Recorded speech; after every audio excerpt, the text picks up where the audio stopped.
तो प्राकृतिक नियम, प्रकृति ने कोई बेईमानी नहीं किया। प्रकृति ने कोई हिंदू मुसलमान सिख ईसाई को पैदा नहीं किया। प्रकृति ने छठ चरचन्ना होली दिवाली और ईद बकरीद शुभरात नहीं बनाया। प्रकृति ने मनुष्य को पैदा किया, प्रकृति ने इंसान को पैदा किया। अभी सवेरा है, सूर्योदय हो गया, हिंदू के लिए भी हो गया, मुसलमानों के लिए भी हो गया, सिखों के लिए भी हो गया, ईसाइयों के लिए भी सवेरा हो गया। सूर्यास्त होगा, हिंदू मुसलमान सबके लिए हो जाएगा। रात्रि होगी, सबके लिए होगा। दिन होगा, सबके लिए होगा। पूर्वैया हवा चल रही है तो केवल हिंदू के लिए नहीं, मुसलमानों के लिए, सिखों के लिए और ईसाइयों के लिए भी।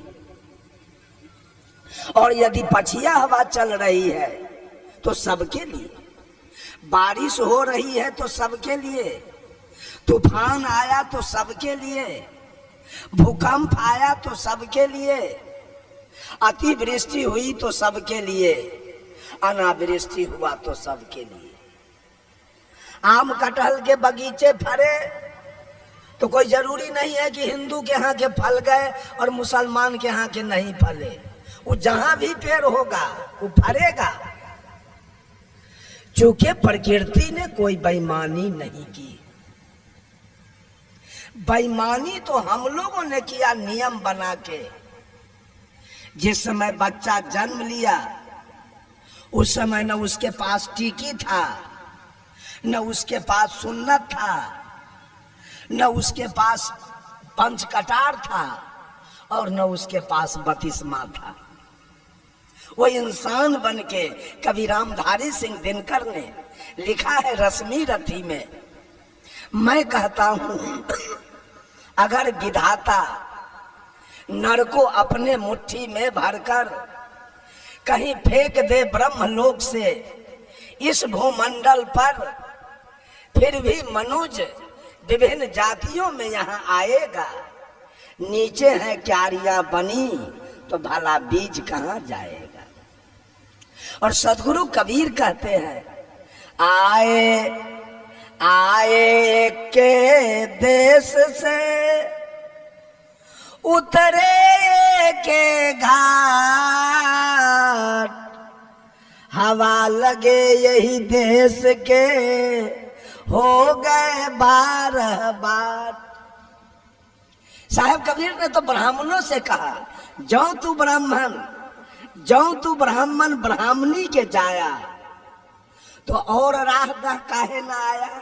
जिस रास्ते से वैश्य आया, शूद्र आया, उसी रास्ते से तुम भी क्यों आया। तुम्हारे लिए तो स्पेशल रास्ता अलग होना चाहिए, चूंकि तू ब्राह्मण था। और मुसलमानों से कहा, जो तो तुरुक तुर्कीनी के जाया तो पेट ही काहे न सुन्नत कराया। पेटे में तुम्हारा, माँ के पेट में तुम्हारा सुन्नत क्यों नहीं अल्लाह कर दिया कि यहाँ के झंझट फंसाए हो। एक दिन मेरा कार्यक्रम चल रहा था नेपाल में। जिला का नाम है रौतहट, वो रक्सौल के सामने। गांव का नाम है सुंदरपुर। उस गांव में मुसलमान लोग अधिक है, बहुसंख्यक, हिंदू अल्पसंख्यक है। वहां 2-4 घर तेली, 2-4 घर रैदास और 2-4 घर ततमा, बस पूरा गांव मुसलमान है। पूरे पंडाल में मुसलमान लोग दाढ़ी वाले आके बैठ गए। मैंने पूछा, ऐ लोगों, इस पूरे ब्रह्मांड की रचना, धरती आसमान हवा पानी आग सूर्य चंद्रमा तारा, मानव पशु पक्षी कीड़ा मकोड़ा, पर्वत पहाड़ नदी समुद्र, ये सारे ब्रह्मांड की रचना किसने किया है।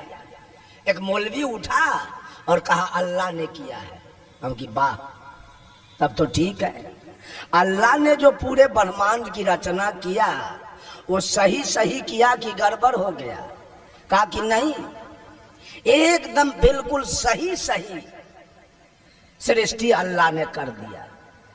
हम कह दिए हमको तो लगता है अल्लाह से भारी भूल हो गई। कहा क्या हुआ? सब कुछ बनाया, थोड़ा सा लिंग का चमड़ा नहीं काटा, सुन्नत नहीं किया। अब वो अनहरा के औजार नहीं था कि दारू पी ले था, भूल गया, वो तो वही जाने। बिगड़ गया हमरा पर मुसलमान सब। ये सनका है बाबा जी, हम सनकल हैं। सब कुछ भोला बाबा कर दिया, राम जी कर दिए, आ कहे कि जा करके वहीं टीटी रोप लेना। ये हमरा छुट्टी ना है, टीकी तू अपने से रोप लेना। आ मुसलमान को कहा कि हमरा छुट्टी ना है, तू सुन्नत करा लेना वहीं। आ सिख से कहा कि तू जाके वहीं पंच कटार करा लेना। आ ईसाई से कहा कि तू बतिस्मा करा लेना। ये चारों नियम कौन बनाया? प्रकृति। जिस प्रकृति को हम परोक्ष रूप से परमात्मा कहते हैं, वो परमात्मा और प्रकृति सारा नियम बनाया क्या? प्रकृति ने कोई नियम में गड़बड़ी नहीं किया, कोई बेईमानी नहीं किया। अगर हिंदू के घर के, मुसलमान के घर के, सिख के घर के, ईसाई के घर के चारों लड़का को एक कोठली में बंद किया जाए, आ किसी अनजान आदमी से कहा जाए कि इसमें से मुसलमान वाला लड़का निकाल के ले आओ, 1 साल का वो चारों बच्चा है, ले आएगा कोई आदमी? नहीं लाएगा। क्यों? वो चारों लड़का भी इंसान है, न वो हिंदू है, न वो मुसलमान है, न वो सिख है और न वो ईसाई है। इंसान है, इंसान। प्रकृति इंसान को पैदा करती है। लोग यहाँ आके हिंदू मुसलमान, यहाँ आके शैतान बन गए, नियम लगा दिया। मुसलमान भाई अपना नियम पूरे, अगर हिंदू को भूख लगे तो भोजन चाहिए, अब मुसलमान को क्या चाहिए? डंडा। उसको भी भोजन चाहिए, सिख को भी भोजन चाहिए, ईसाई को भी भोजन चाहिए। प्यास लगे तो हमको भी पानी चाहिए, मुसलमान को भी पानी चाहिए, सिख को भी पानी चाहिए और ईसाई को भी पानी चाहिए। बीमार पड़े तो सबको दवा चाहिए, जार लगे तो सबको गद्दा रजाई चाहिए, गर्मी लगे तो सबको एयर कंडीशन चाहिए, एयर कूल चाहिए। सारा नियम। हिंदू भी खेती करते हैं, मुसलमान भी करते हैं। हिंदू भी बिजनेस व्यापार, मुसलमान भी बिजनेस व्यापार। सिख भी, ईसाई भी। हिंदू भी नौकरी करता है, मुसलमान भी। हिंदू भी जन्म लिया जैसे वैसे मुसलमान जन्म लिया। हिंदू मरेंगे जैसे मुसलमान मर गया। सारे क्रिया प्राकृतिक एक समान है, लेकिन मरने के बाद हिंदू अपना नियम लगाएगा, तुरंत लाश को दफना जलाने का जुगाड़ करेगा, और मुसलमान अपना नियम लगाएगा, तुरंत लाश को दफनाने का जुगाड़ करेगा। इतिराती करेगा, सतबिहान करेगा, नकबाल करेगा, पंडित को बुला के लाएगा, नौआ को बुला के लाएगा, क्या क्या खटिया दान करेगा, सेजिया दान करेगा, तोशक तकिया रजाई दान करेगा, साया साड़ी ब्लाउज धोती कुर्ता गंजी गमछा चाउर चिवड़ा पूरी केरा थरिया लोटा गिलास कटोरा सब दान करेगा। मुसलमान ने इस नियम को नहीं माना, कहा मैं नहीं करूंगा इसको। अब मुसलमान का जो नियम है उसको सिख नहीं माना, और सिख का जो नियम है उसको ईसाई नहीं माना, तो मर गए क्या? आपको भोला बाबा धन दे दिए, राम जी धन दे दिए, और मुसलमान को कौन धन दिया है? सिख को इतना धन कौन दिया? ईसाई को इतना धन कौन दिया? वो तो न राम को मानता है, न भोला बाबा को मानता है, न गुरु नानक को मानता है। एक आदमी पूछा हिंदू से, ओ साहेब, ओ बाबा, अरे आपके देवता क्या खाते हैं? कहा अरवा चावल बतासा या तुलसी के पत्ता। कहा हिंदू के देवता के लिवरे खराब, पेटे खराब एकर है, ये बतासा खाता है तुलसी के पत्ता। जो बतासा पानी देखते गल जाए वो हिंदू के देवता खाता है बतासा। मुसलमान से पूछा आपके अल्लाह क्या खाते हैं? कहा हमरा तो मुर्गी बकरी गाय भैंसी ऊंट दुम्मा सब खा लेता है। कहा वाह, मुसलमान के देवता के लीवर बड़ा मजबूत है, वो सब कुछ पचाता है। लेकिन वो मौलवी साहब आपके अल्लाह का भी लीवर उतना कारगर नहीं है। कहा कैसे? शुगर में चर्बी होता है ज्यादा, वो अल्लाह के लीवर पर पासे नहीं करता। आपके देवता का भी अल्लाह उतना लीवर बढ़िया नहीं है। ईसाई से पूछा आपका? कहा हमारा तो गाय शुगर दोनों पार करता है। वाह वाह, आपके भगवान का लीवर कारगर है। ये सारे लोग भगवान बनाने वाले, नियम बनाने वाले, आपने 56 करोड़ देवता का नियम बनाया। अब मुसलमान ने इस नियम को नहीं माना। आप पूरे मुहे घूम के पूजा करने का नियम बनाया तो मुसलमान इसके विपरीत पश्चिम घूम गया। क्या बिगड़ गया उसका? आपका भगवान कुछ बिगाड़ लिया? हमारे हिंदू भाई गाय के पूजा करते हैं। गोवर्धन के भी दिवाली आ रहा है, गोबर का पूजा होगा। अब मुसलमान कुर्बानी के दिन अरबों खरबों गाय काट के खा गया तो कुछ बिगड़ गया? हिंदू का देवता उसका कुछ बिगाड़ा? एक भी हिंदू ईद बकरीद सोबरात नहीं किया तो मुसलमान का देवता हिंदू को कुछ बिगाड़ लिया? यह सारा मनगढ़ंत बात है, सारी ऊपरी बात है, वास्तविकता कहीं है नहीं। हम लोगों ने कल्पना किया है देवी देवता के। सदगुरु कबीर कहते हैं, हंसा तू तो सबल था, हल्की अपनी जाल, रंग कुरंगे रंगिया त्योर किया लगवार। ऐ हंस, जिस दिन तू मां के गर्भ से बाहर आया था तेरी चाल बड़ी निराली थी। तुम्हारे अंदर कोई जातीयता की भावना नहीं थी, कोई सांप्रदायिकता की भावना नहीं थी, कोई ऊंच नीच की भावना नहीं थी, कोई छुआछूत की भावना नहीं थी।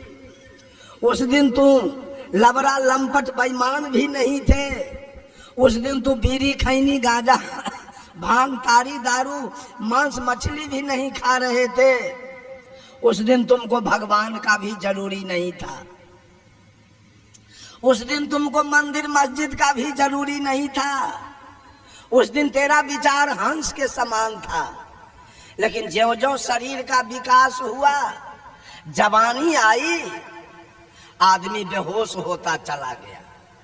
बच्चा जन्म लिया वो होश में है, बेहोशी तो जवानी में आती है। जवानी आ गई, बीड़ी पीना शुरू कर दिया। जवानी आई, खैनी खाना शुरू कर दिया। जवानी आई, दारू पीना शुरू कर दिया। जवानी आई, चोरी करना, घूसखोरी करना शुरू किया। जवानी आई, बलात्कार करना शुरू किया। साहब कबीर कहते हैं, हंसा तू तो सबल था। जिस दिन तू आया था माँ के गर्भ से, उस दिन तुम्हारे अंदर सबलता थी। तू सबल था और हंस के समान तू था। लेकिन आज तुम्हारा चाल काक के समान हो गया। सारे लोग चाल बिगाड़ लिए हैं। रंग कुरंगे रंगिया। जब हम माँ के गर्भ से आए थे, रंग था अच्छा, सत दया धैर्यशील विचार का रंग था। लेकिन ज्यों ज्यों जवानी आई, रंग बदलता गया, असली रंग उतरता गया और नकली रंग चढ़ता गया। मेरे ऊपर चढ़ गया काम क्रोध लोभ मोह अहंकार का रंग। जब ये गलत रंग चढ़ा, तब हम दूध में पानी मिलाना शुरू किए हैं, तब हम आटा में चोकर मिलाना शुरू किए, तब हम चावल में कंकर मिलाना शुरू किए, तब हम घी में डलडा मिलाना शुरू किए, तब हम चोरी दलाली शुरू किए। और जब चोरी दलाली शुरू किए गलत काम, तो गलत काम करने वालों के ऊपर विपत्ति आएगी। गलत काम होगा तो विपत्ति आएगी कि नहीं आएगी? विपत्ति आएगी। गलत काम किए, आप पर मुकदमा हुआ, दरोगा जी आ गए, पकड़ के जेल में रख दिया, चाहे मारा। जिस समय डंडा चलेगी और जेल जाएंगे, उस समय भगवान का उद्घाटन होगा। भगवान तो उद्घाटित है मनुष्य के द्वारा, भगवान है कहाँ? लोगों ने उद्घाटन किया भगवान के। और जो जैसे जहां के लोग हैं वैसे वैसे भगवान का उद्घाटन कर दिया। बंधु, अमेरिका का भगवान अलग है, रूस का भगवान अलग है, चीन का भगवान अलग है, ऑस्ट्रेलिया का भगवान अलग है, जर्मन जापान का भगवान अलग है। ये तो मैं देश स्तर पर, महादेश स्तर पर कहा। राज्य स्तर पर आइए, मध्य प्रदेश का भगवान अलग है, राजस्थान का भगवान अलग है, उत्तर प्रदेश का भगवान अलग है, मध्य प्रदेश का और हरियाणा पंजाब का भगवान अलग है, और बिहार का भगवान, बिहार में वो छठी माई भगवान है जो उत्तर प्रदेश और बंगाल में कहीं नहीं है। राज्य स्तर पर भगवान को बांटा गया, जहां जहां के लोग जैसे थे वैसा उद्घाटन कर दिया। और राज्य स्तर पर क्या, जिला स्तर पर आइए, आपके कोसी बेल्ट में पूर्णिया, सहरसा, कटिहार, मधेपुरा, सुपौल के लोगों ने भगैत का उद्घाटन किया। भगैत करते, चलिए हमारे इधर समस्तीपुर, मुजफ्फरपुर, वैशाली, सीतामढ़ी, शिवहर, मोतिहारी, बेतिया, छपरा, सिवान, कहीं अगर भगैत मिल जाए तो 50 जोता हमारे माथे पर खींच दीजिएगा। इधर के लोगों ने भगैत का उद्घाटन किया और जिला के लोगों ने नहीं किया। आपके इधर संत मत चल रहा है, हम लोगों के इधर पुनाह नहीं है, एको को लाल पीलर कुर्ता वाला हम लोगों के इधर नहीं मिलेगा। तो उधर के लोग तो सारे नरक में जाएंगे। उधर भगैत नहीं होता है, एको को महिला के बेटा नहीं होगा, और एको को भैंसी पारी और गाय बाछी बच्चा नहीं देगी। तब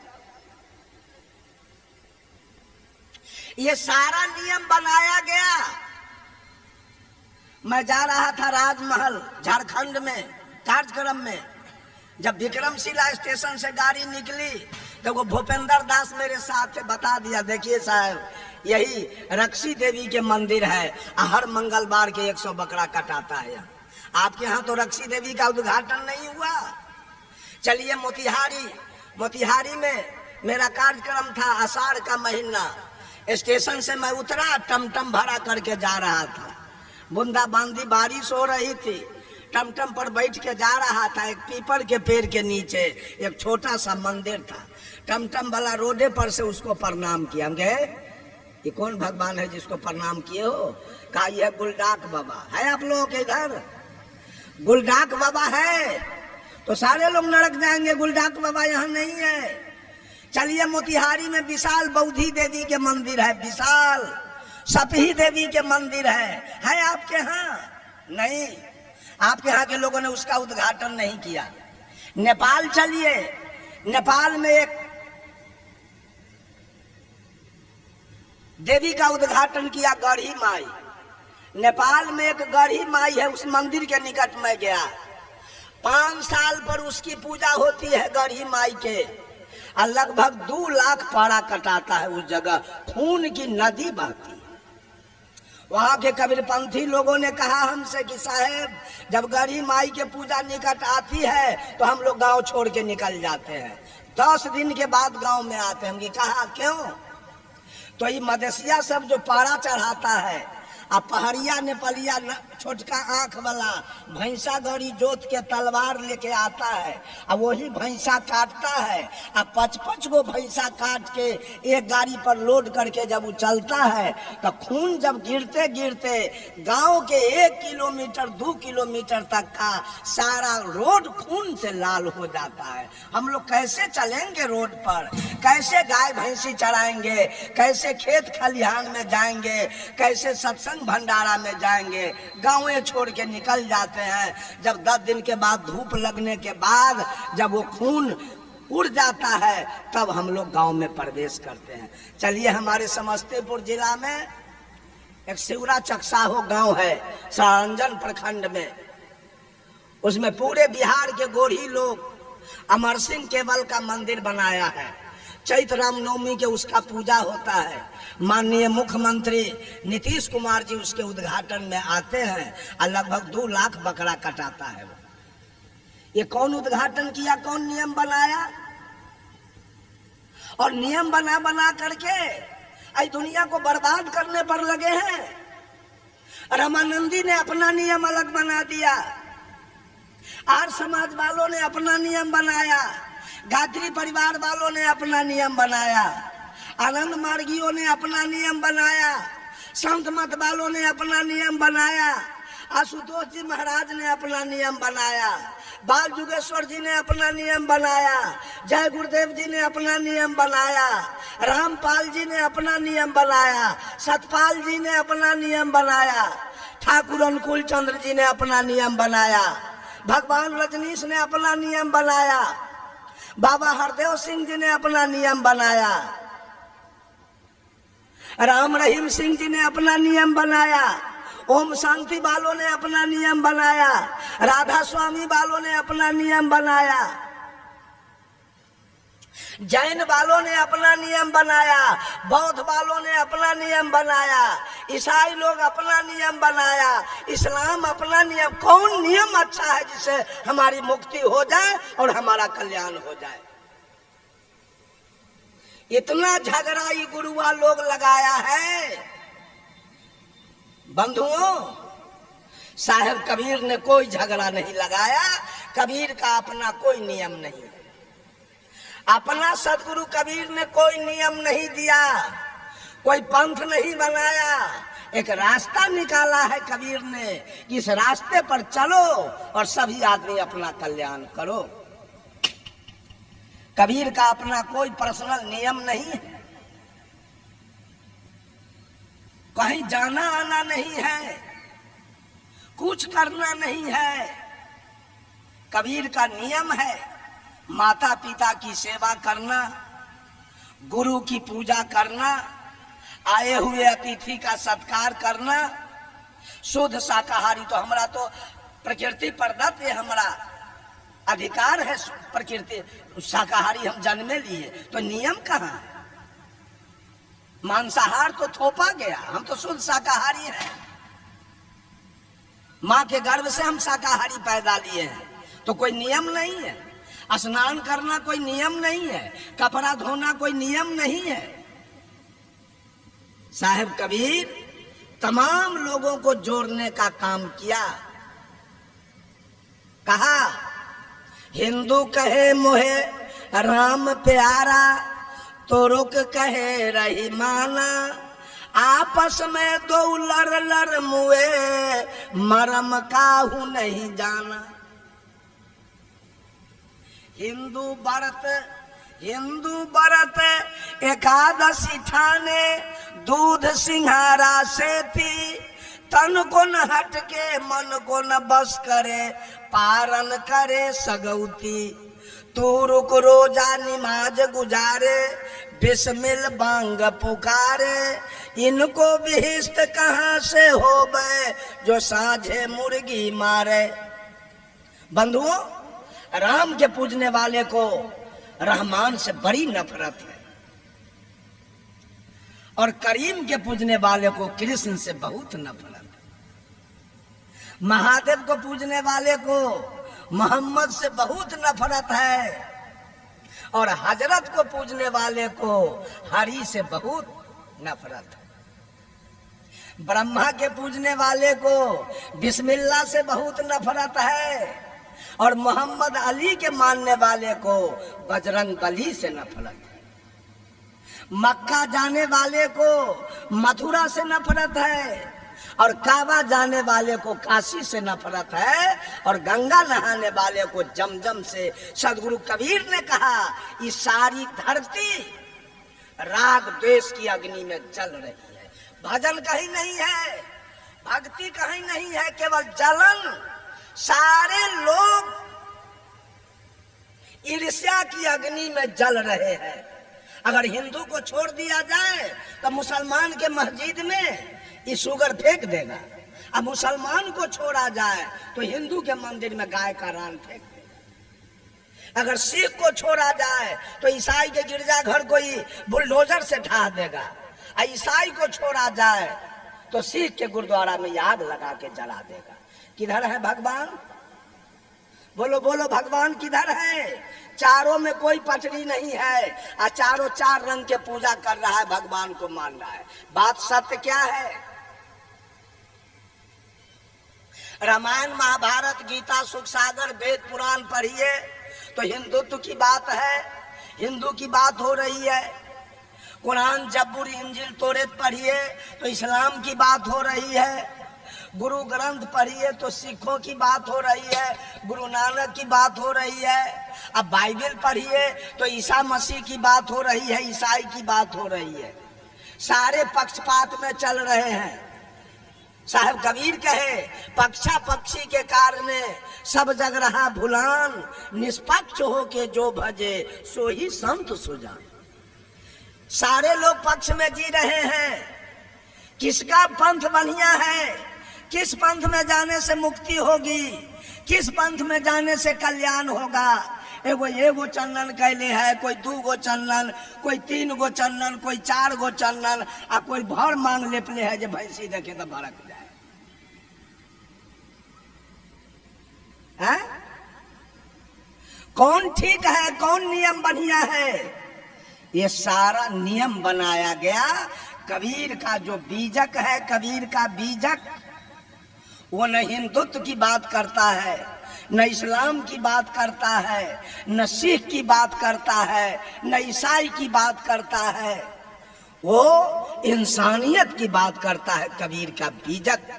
जब माननीय प्रेसिडेंट अब्दुल कलाम आजाद कबीर जयंती के अवसर पर मगहर पधारे थे, और सदगुरु कबीर का एक तरफ समाधि और दूसरे तरफ मजार देखकर ताज्जुब हो गया, अंगुली दांत के निकट ले गए।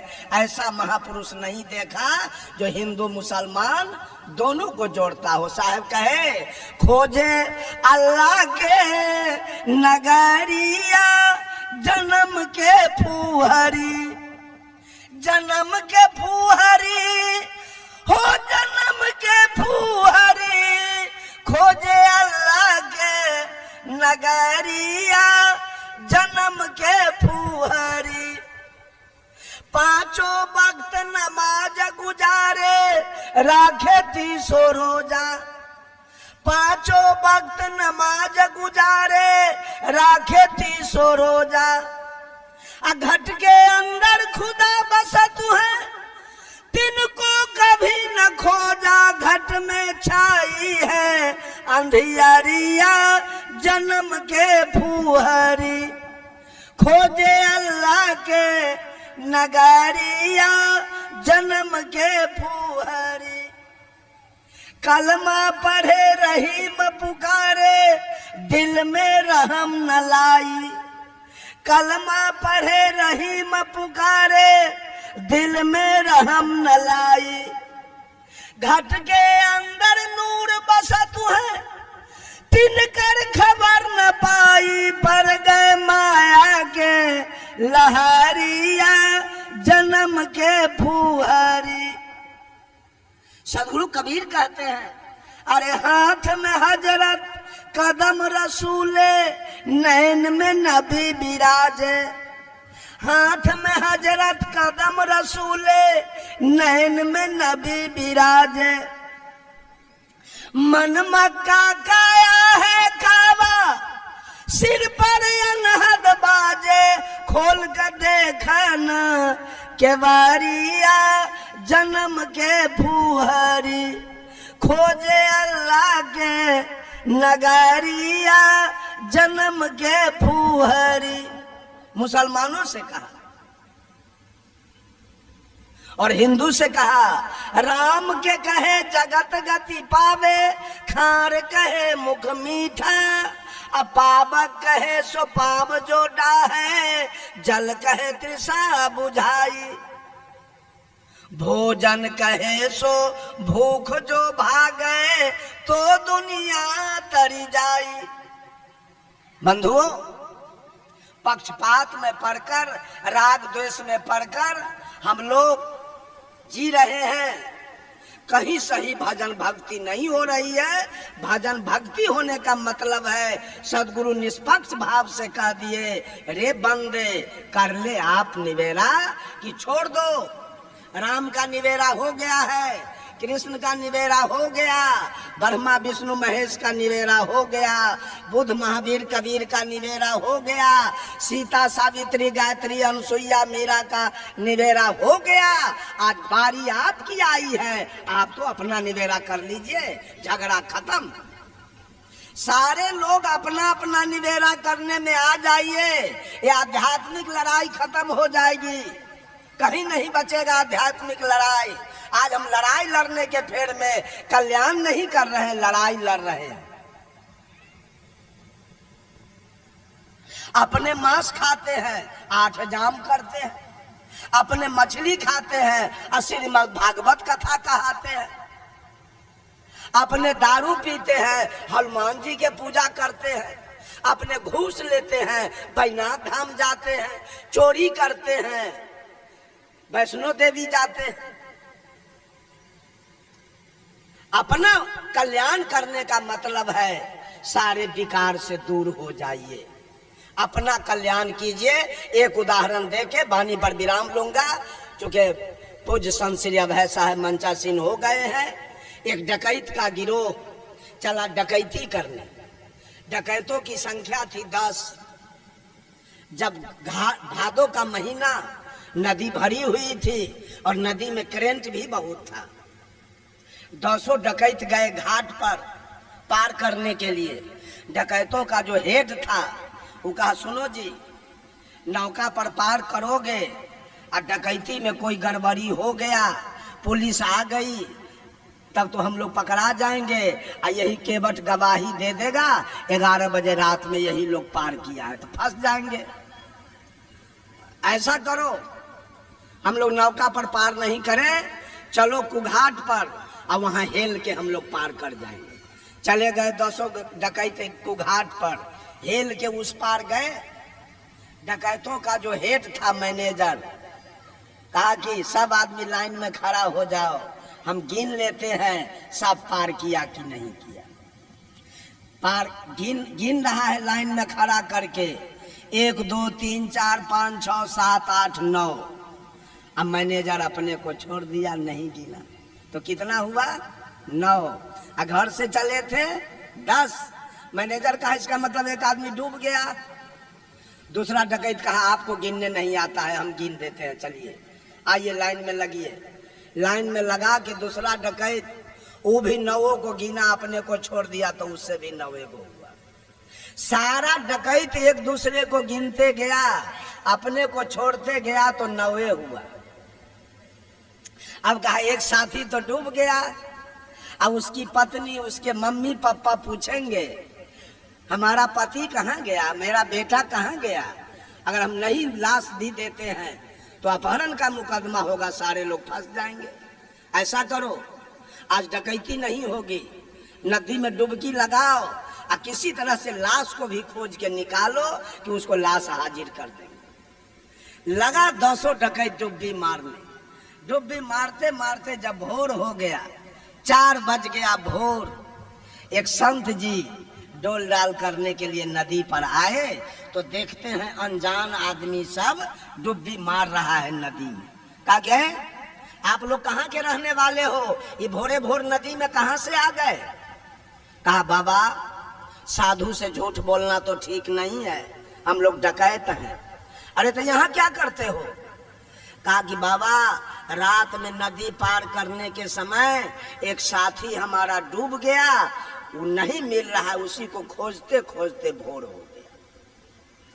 महात्मा जी पूछे थे घर से कितना चला था, तो 10। अभी कितना हो रहा है, तो 9। चलो लाइन में खड़ा हो जाओ। लाइन में खड़ा किया, महात्मा जी गिनती शुरू किया, 1 2 3 4 5 6 7 8 9 10। रे भागा, 10 के 10 तो है ये। कहाँ तुम्हारा कोई आदमी डूबा है। जब 200 की गिनती हो गई, लगा गए डकैत, आपने घर का रास्ता दौड़े, घर का रास्ता सब डकैत पकड़ लिया, चले गए अपना अपना घर। डकैत अपने घर कब गए, डकैत अपने घर कब गए?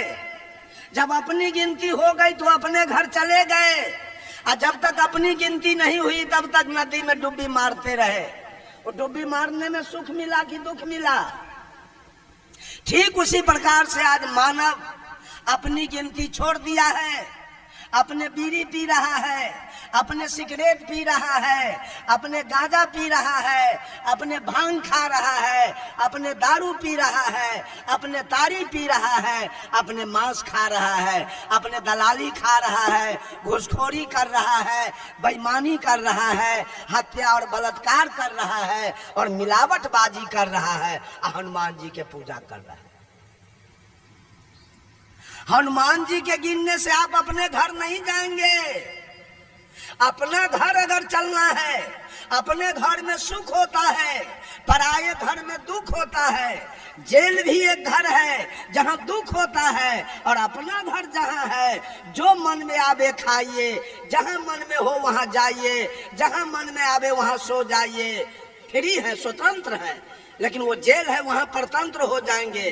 तो अपना घर अगर सुख में चलना है तो अपनी गिनती होगी, अपने घर चले जाएंगे। और जब तक 56 करोड़ देवता के गिनती करते रहेंगे और पूजा करते रहेंगे, तब तक यही भवसागर माय के गर्भ और श्मशान में डुब्बी मारते मारते और भोर हो जाएगा, रास्ता नहीं मिलेगा, कल्याण नहीं हो सकता है। इन्हीं चंद शब्दों के साथ देता हूँ बानी में विराम, और तमाम लोगों को साहेब बंगी नमस्कार।